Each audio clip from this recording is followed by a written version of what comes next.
Augustine, Augustine, Augustine. Ach, du liebe Augustine, Augustine, ja. So, Carl, I take it you had a good date with that German stewardess. How can you tell? Well, usually you come in singing Eleanor Rigby. Look, Ilsa is one hot lady, and she's nuts about me. We're going out again tomorrow night. Ooh, 2 dates with the same woman? Wow, shouldn't the local news be in on this? You've never seen me operate, but now that we're roommates, you're in for quite an education. I'd rather have half the rent. Take Ilsa, for example. Now, last week was date 1, the icebreaker. Tonight was date 2, the sensitive dinner. Uh-huh. And what's date 3? Va-va-va-boom. You show her how to vacuum?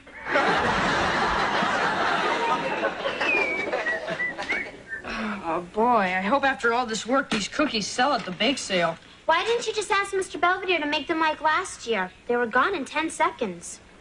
That's because he ate them all. Well, how are they coming along? Not that you could ever make cookies like Mr. Belvedere. I wouldn't be too sure.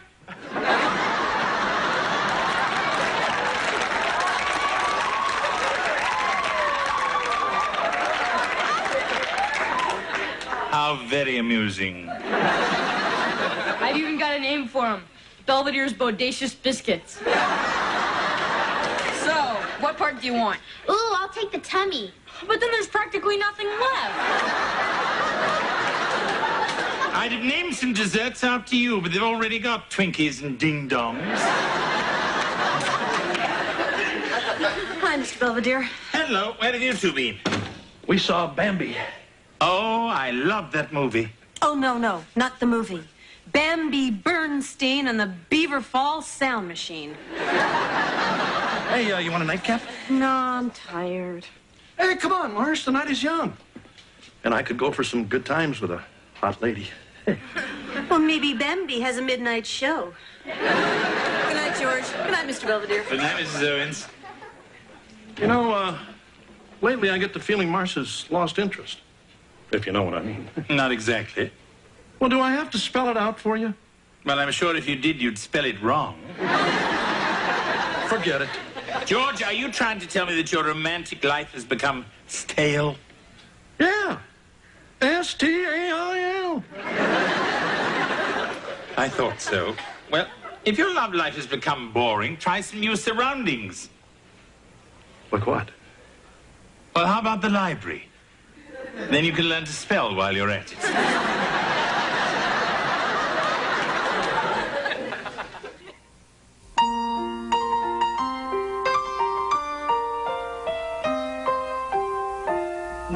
Streets on the China, never mattered before.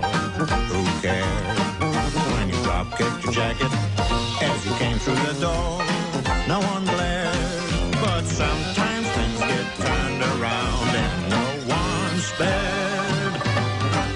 All hands look out below. There's a change in the status quo. Gonna need all the help that we can get. According to our new arrival, life is more than mere survival. We just might live the good life yet.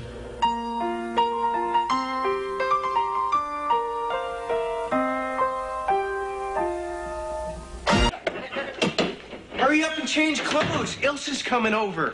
Carl, I'm up to my elbows in kitchen glove. Then I have to fix Mrs. Cicchini's radiator, and then I have 2 finals to study for. She's bringing her roommate for you. Quit yapping, I gotta change clothes. So, what's her name?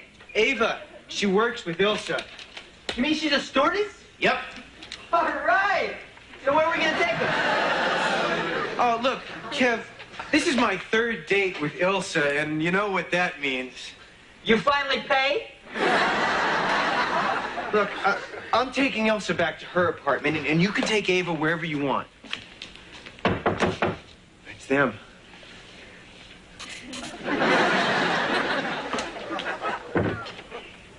Ilsa! Carl, mein Liebchen. Oh, you must be Kevin, Carl's lonely friend. I told her all about you. Thanks, Carl. Ava's going to love you. You're just her type. Oh, yeah? Well, I have a feeling she's going to be just my type, too. Sorry I'm late, but I had to fight some Dummkopf over parking place. The weightlifting training really paid off. Das ist Eva. Oh, boy. Hey, your cookies were a big hit. What are you talking about?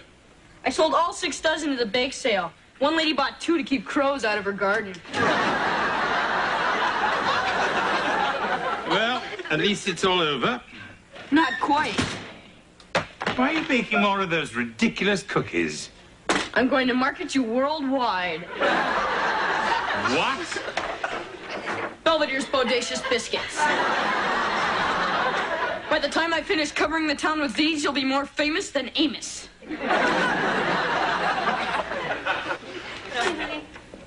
Hi, Mr. Belvedere. My, what strange cookies. But they look just like... They're gingerbread men. Hey, Marcia, you want to go to Makeout Point? Are you crazy? It's freezing outside. Well, I thought we could cuddle up under a blanket and, Never mind. You know, George is acting awfully peculiar. How can you tell? I hope he's okay. Maybe he should have a brain scan. I doubt they'd find anything. Anything wrong, I mean. What's his problem? You. Me? Yes, he thinks that you're bored with him. So I advised him to try different venues for your romantic escapades. Oh, well, that explains the dancing in your bedroom. Unfortunately, yes. Oh, and him wanting me to play Tarzan and Jane in the basement. What have I started? Well, now that I know what he's up to, maybe I'll cooperate. Carl, buddy, best friend. You didn't meet. Where is Ilse? Oh, a couple of stewardesses got sick. She had to work a flight to Dusseldorf. Tough break. For you, too. They need you on the flight. Oh, gee, that's too bad, really. Well, I'll see you. Well, we still have our ride to the airport all to ourselves. Oh, no, see, Oh, Ilsa. Ilsa. Those ruby lips. That golden hair. You can fly me anywhere. Warming up for Valentine's Day? What are you doing here? Oh, I brought back some of Kevin's tapes. By the way, who is that lady carrying Kevin out over her shoulder? Oh, that's Ava. At least he's making body contact. What's wrong, Carl? Well, why is it whenever I get my hopes up about someone, it always fizzles out? Because you're a dweeb. Thanks a lot. Come on, I'm trying to cheer you up. Yeah, right.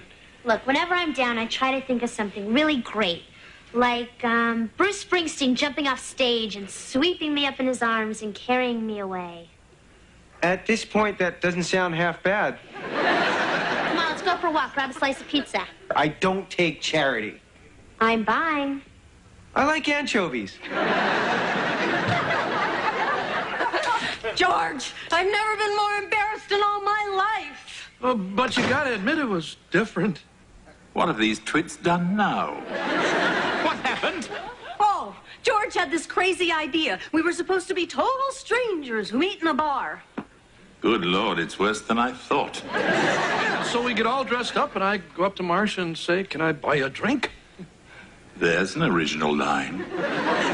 So I say, sure. That'll be $200 for the slow gin fizz. Next thing I know, this plainclothes cop slaps the cuffs on me. He should have thrown a net over both of you. I'm sorry. I was just thinking out loud. I'm gonna take these clothes off. Oh. I'm sorry I got you into trouble. Oh, hey, it beats falling asleep to Johnny Carson. not believe the night I had. Not only will I not believe it, I won't listen to it. Good night. Hey, Kev. Oh, hi, Heather. Hey, listen, sorry about rushing past you before, but Ava was in a hurry. Yeah, I didn't know you went for the strong, silent type. Ugh, it was the worst date of my life. Wow, that's really saying something. Yeah, so where have you been? On a date. Well, it wasn't really a date. It was more of a A thing. A thing? Well, you know how sometimes there's somebody you never really notice, but you spend some time with them and they turn out to be okay, even sensitive, even nice? No. Well, that's what happened to me. And you know, maybe this could really turn into something. Heather, that's great. So who is this guy?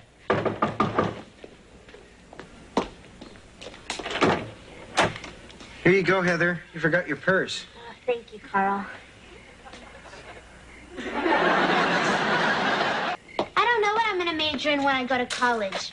English or history or business or astronomy. Something along those lines. Hey, I'm a senior. I still haven't figured out what my major is yet. I'm thinking of becoming a guidance counselor. This was really a nice evening, Carl. Yeah, for me too. Hello. Hi, Kevin. Oh, isn't it a little late to be out? Oh, actually, I've stayed out a lot later than this. Not you. Come on, young lady. It's a school night. Who are you calling a young lady? Yeah, Kev, where do you get off telling her? Kevin! Hey, come on. Your date was over. What's the big deal? Well, you're embarrassing me and your best friend and most of all yourself. Hey, it's my life. Kevin, this is ridiculous. Look, it's my responsibility to look out for you. After all, I'm your older brother. Since when? Since I was born before you. Kevin, you were gone. You were over the edge. You were in Banana Land. Look, I know Carl. I know how he operates, and I have reasons to be concerned. Now, what did you two do tonight? Well, if you must know the truth, we had dinner, and then we spent the rest of the night on our backs. What? We went ice skating, and we're both klutzes, okay? You know, I don't like the tone you're taking with me. Well, then how's this tone? Blow it out your ear! Heather, I forbid you to see Carl. Or what? Or I'll be very, very disappointed in you. Kevin, good night. Get some sleep, and then get a life. Heather, look, I mean it. Look, I'll see Carl whenever I want, and there's nothing you're going to do about it.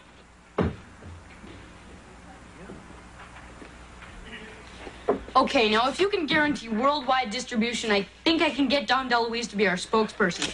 Sorry, wrong number. You just hung up on the president of Nabisco. What kind of nonsense is this? It's not nonsense. I almost had to deal with Keebler, but they were afraid you'd give their elves a hernia. I'm surprised you didn't call Pillsbury. I did. They said they already had it, though, boy. I think this has gone quite far enough. Hey, I'm just exploring free enterprise. Keep it up and you'll be exploring a lawsuit. What about my cookie empire? That's the way the empire crumbles.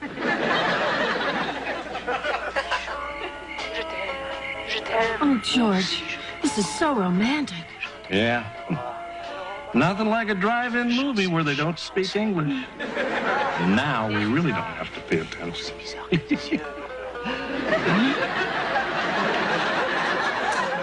They sure don't put enough melted butter in the popcorn. Oh, you want some cheese sauce for my nachos? Oh, sure, why not? Boy, get a load of those two in the next car. Wow, they're really going at it. Pretty hot for a couple of old-timers. You know, I think it's really neat when old people can still get passionate. Oh, my God! It's my mom and dad!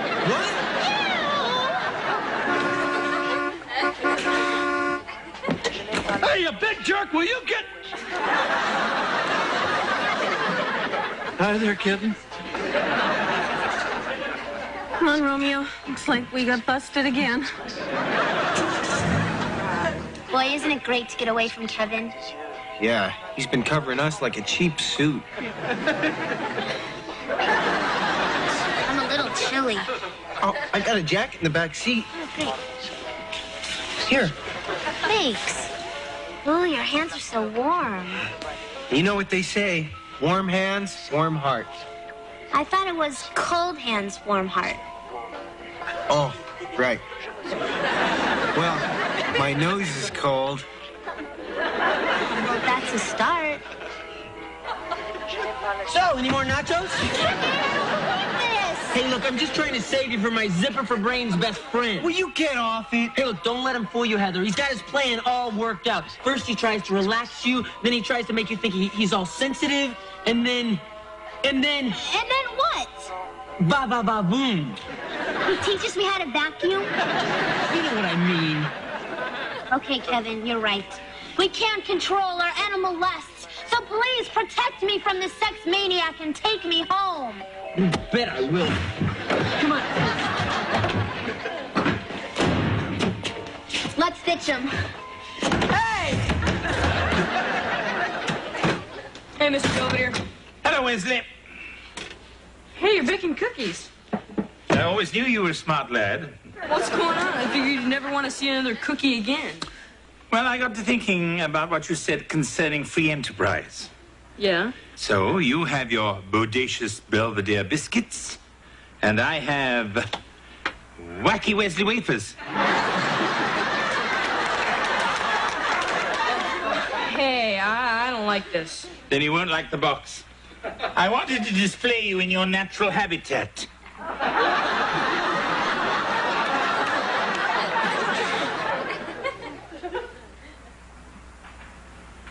What's that say?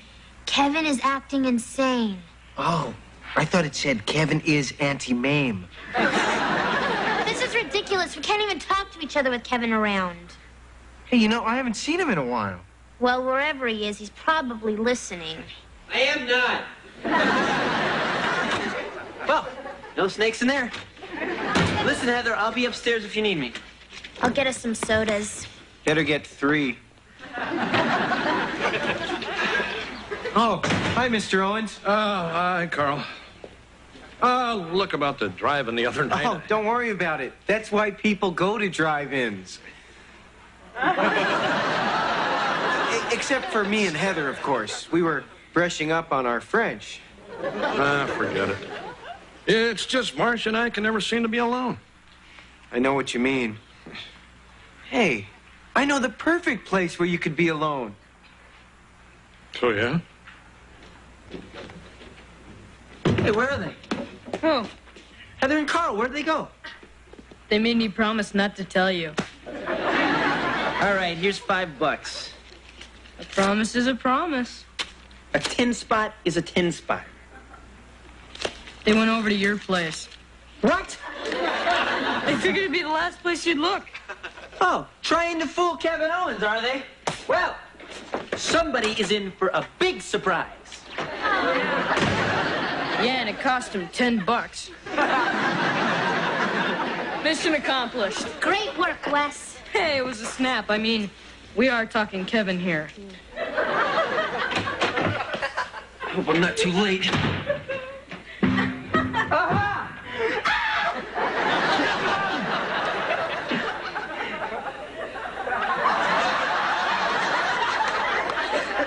I was never meant to see that. Can't believe we've been alone for a whole hour. Yeah, it seems more like 2 or 3. I mean, I'm having a really nice time. Sitting here, staring at the fire. Boy, it sure is hot. Yeah, really.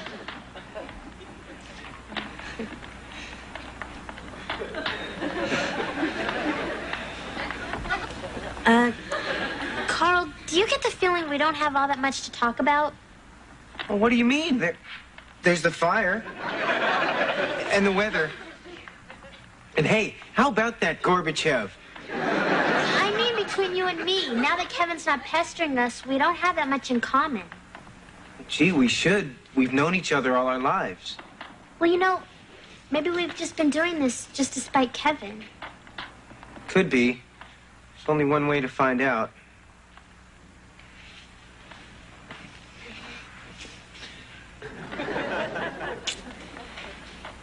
Oh, Carl, Yeah? that was awful. For you too? You know, maybe we're better off just being friends. Yeah, that's not a bad deal. Not bad at all. Do you want to watch some TV? Sure.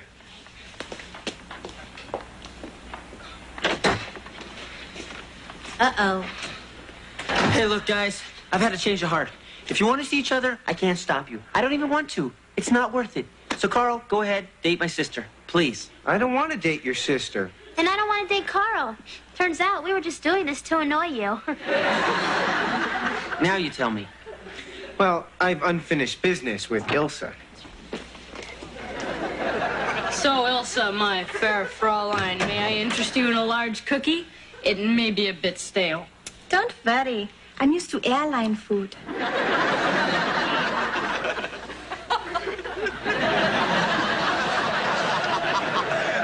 My advice to George seems to have worked, albeit in a roundabout way. Although he and Mrs. Owens never found the perfect romantic spot, they had such fun trying that it rekindled a sense of adventure. Now they've come to appreciate the friendly confines of their own bedroom. As for the cookie wars, Wesley and I have called a truce. We've decided to dissolve our businesses. All that's left now is to dissolve the inventory.